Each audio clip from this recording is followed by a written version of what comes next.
स्वागत है। आज हम एक बहुत ही दिलचस्प विषय पर बात करने वाले हैं, चेडा भूत।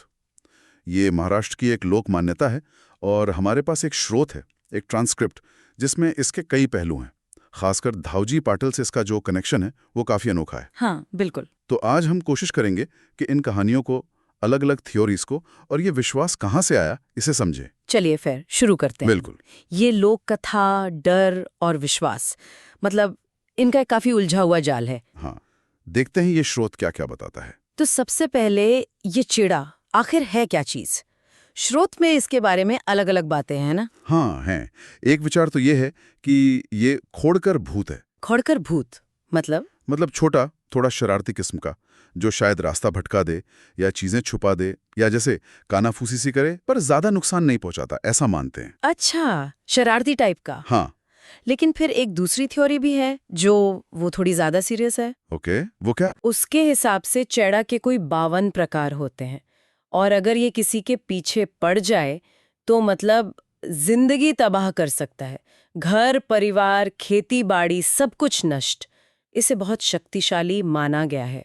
52 प्रकार, बाप रे, ये तो बिल्कुल अलग तस्वीर है ना? ये दिखाता है कि एक ही चीज को लेकर कितने अलग अलग डर या विश्वास हो सकते हैं। स्रोत में किस्सा भी था शायद किसी मेहमान वाला। हाँ हाँ, बिल्कुल।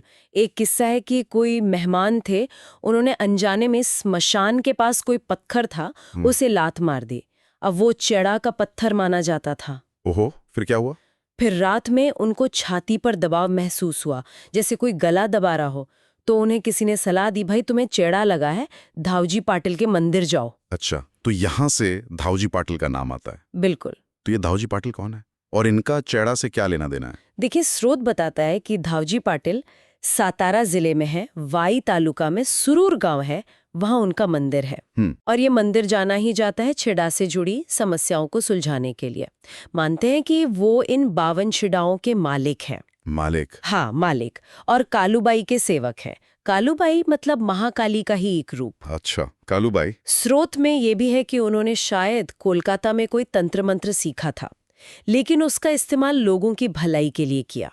ओके। और फिर कालूबाई को प्रसन्न करके उन्होंने जीवित समाधि ले ली, मतलब जीवित रहते हुए ही समाधिस्थ हो गए। जीवित समाधि, वाह। हाँ, और आज भी लोग उनकी समाधि पर नींबू मिर्च, चिलम और मुर्गे का खून वगैरह चढ़ाते हैं। तो छेड़ा से उनका कनेक्शन कैसे बना? मतलब वो मालिक कैसे बने? उसकी भी एक कहानी है। एक तो ये कि वो कालूबाई के सेवक है। हाँ। और एक दूसरी कहानी ये कहती है कि छेड़ा असल में महाकाली की सेना है। सेना? हाँ, जब महाकाली का असुरों से युद्ध हुआ था तो कहते हैं महादेव ने ये सेना भेजी थी।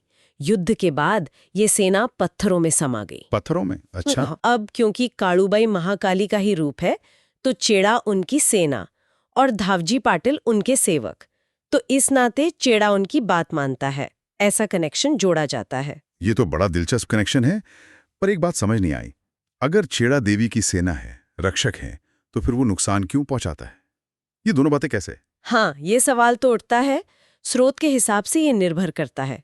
अगर चेड़ा प्रसन्न है, खुश है, तो वो घर में बरकत लाएगा, परिवार की रक्षा करेगा। अच्छा। लेकिन अगर उसका मानपान ठीक से न किया जाए, मानपान मतलब जैसे सालाना मुर्गे की बलि देना या जो भी उसका सम्मान करने का तरीका हो, अगर वो न किया तो वो नाराज हो सकता है और फिर मुश्किलें खड़ी कर सकता है। ओके, तो मान रखना जरूरी है? हाँ, ऐसा मानते हैं। और इसमें भी दो तरह के चेड़ा बताए हैं। दो तरह के? एक मूल गादीचा, मतलब जो मूल स्थान से देवी से जुड़ा हुआ है, स्थायी रक्षक जैसा। और दूसरा है बाहिरचा, बाहरी, जिसे खरीदा जा सकता है या किसी पे भेजा जा सकता है। कहते हैं इसका इस्तेमाल अक्सर दूसरों को नुकसान पहुंचाने के लिए करते हैं लोग, और इसका असर भी पक्का नहीं होता। अच्छा, बाहिरचा, ये तो तंत्र मंत्र वाली बात हो गई फिर। कुछ वैसा ही। आपने पत्थरों का जिक्र किया था पहले भी, एक तो वो सेना वाली बात और वो मेहमान वाला किस्सा। क्या पत्थरों से और भी कोई कनेक्शन है? हाँ, एक और मान्यता है जो स्मशान से जुड़ी है। स्मशान से? हाँ, कहते हैं कि अंतिम संस्कार के समय जो मटका फोड़ते हैं ना, हाँ, उसके लिए जो पत्थर इस्तेमाल होता है, अगर मटका ठीक से ना फूटे तो ऐसा मानते हैं कि आत्मा उस पत्थर में घुस सकती है। ओहो। और वही आत्मा बाद में चेड़ा बन सकती है। ऐसे पत्थर फिर वीरान जगहों पर या कुओं के पास या स्मशान में मिल सकते हैं। ये भी कहते हैं कि अगर पत्थर में दरार दिखे तो समझो चेड़ा बाहर आ गया। बाप रे, काफी काफी गहरा विश्वास है ये तो। बिल्कुल। तो ये इतनी सारी कहानियां, अलग अलग मान्यताएं, ये सब आती कहाँ से हैं?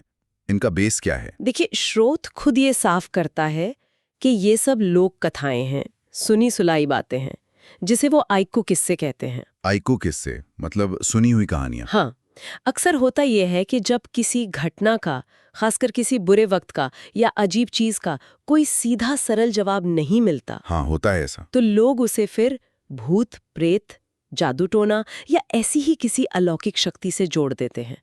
ये एक तरह से उस चीज को समझाने का तरीका बन जाता है जो समझ से परे है।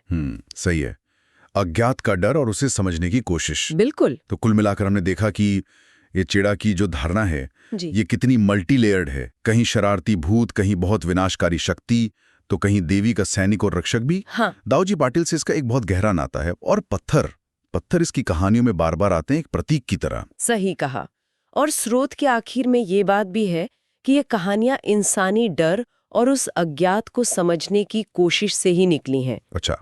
और स्रोत बनाने वाले ये भी कहते हैं कि वो खुद इन अंधविश्वासों पर यकीन नहीं करते। उनके लिए चेड़ा बस एक कहानी है और उससे जुड़ा एक डर, इससे ज्यादा कुछ नहीं। तो यहाँ एक सवाल ये भी उठता है कि इस तरह की जो जटिल लोक मान्यताएं होती हैं वो किसी समाज में बनती कैसे हैं, टिकती कैसे हैं और समय के साथ बदलती कैसे हैं? हाँ, ये सोचने वाली बात है। शायद ये हमारे समाज के जो सामूहिक डर हैं और दुनिया को समझने के हमारे जो तरीके हैं उन्हीं का एक आईना होती हैं।